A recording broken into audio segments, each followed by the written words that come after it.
Comment attirer... Bon, je recommence alors, mon effet de surprise n'était Je n'étais pas du tout dedans, vas-y tu peux y aller. Donc comment attirer, j'ai compris comprendre. Comment attirer les clients à soi? Voilà, grosse question, pour toi.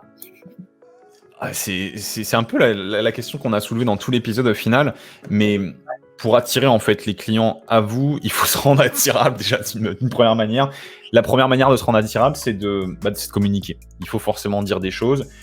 Encore une fois, on reprend toujours la même chose. Je sais que c'est chiant, on a toujours ce même truc qui revient, mais créer du contenu, le publier, l'offrir et le mettre comme ça sur une plateforme comme Facebook, comme YouTube, et comme on est en train de le faire aujourd'hui en fait, ça va vous permettre d'une certaine manière déjà d'être entendu. Et si jamais ensuite vous dites les bonnes choses qui vont vous rendre attirable et qui vont montrer en fait que vous savez de quoi vous parlez, ou alors vous avez une évolution qui va être intéressante en fait pour des personnes qui sont intéressées par cette thématique-là, de l'autre côté vous allez être attirant et vous allez être attirable en soi. Donc je pense que le truc le plus important de base, c'est effectivement de d'abord proposer du contenu.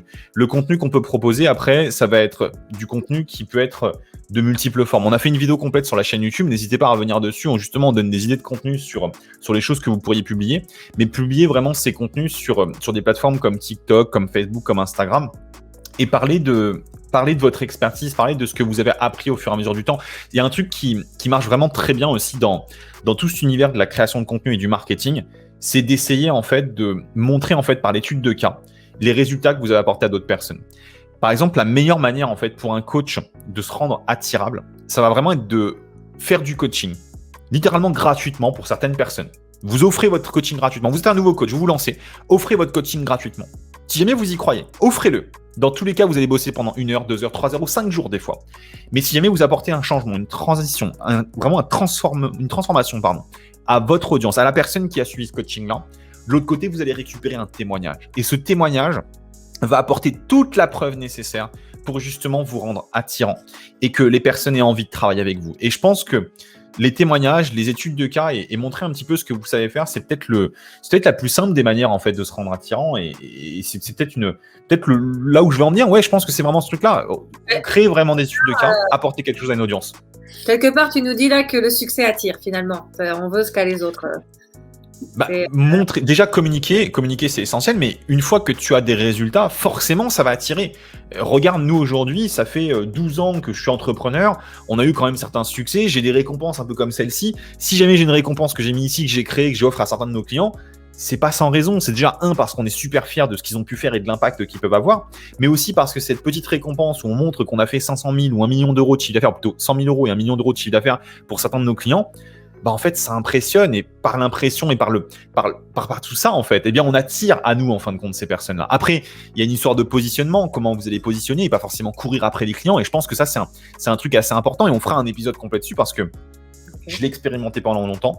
C'est des choses que j'essaie d'affiner de plus en plus avec le temps. Mais le plus, par exemple, vous allez vraiment courir après votre client et le moins, en fait, vous allez être attirant parce que il y a un truc, je sais pas pourquoi, il y a un truc psychologique, c'est sûr, mais plus vous allez courir après quelqu'un, c'est un petit peu comme un amour ou plein de choses comme ça, plus vous allez courir après.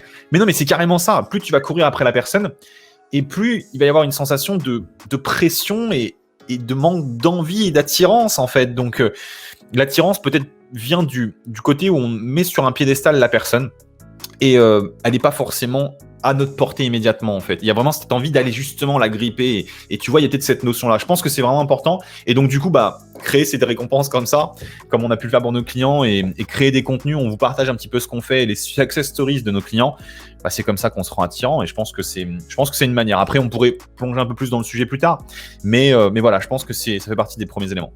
Ouais, je crois que là, sur l'ensemble, on a eu quand même déjà beaucoup de choses qui vont aider un petit peu tous les utilisateurs de la plateforme et toutes les personnes intéressées par la thématique à savoir un petit peu comment aborder tout ça, franchement. C'est ça, donc je pense qu'on peut finaliser l'épisode d'aujourd'hui. Ce que je vous recommande, si jamais vous l'avez aimé, en bas de la vidéo, il y a un bouton like, vous cliquez dessus, vous me le faites exploser si jamais vous avez apprécié cet épisode. Et dans tous les cas, si jamais vous avez la moindre question, dans la zone de commentaires, si rien que pour vous, vous mettez vos questions sur ce que vous avez peut-être retenu éventuellement de l'atelier d'aujourd'hui, ou surtout de la vidéo d'aujourd'hui, de l'épisode qu'on a fait aujourd'hui, et surtout la question à laquelle vous aimeriez qu'on pose notre réponse. Donc mettez ça dans la zone de commentaires, et comme ça on y répondra la semaine prochaine. Dans tous les cas, Maëlys, je te remercie vraiment pour ta présence. Je te dis à très bientôt. À très bientôt. À très bientôt, et je vous dis à bientôt également. On se retrouve dans un prochain épisode d'ici très peu de temps. C'était Kevin. et Maëlys surtout de l'autre côté. À bientôt, ciao ciao.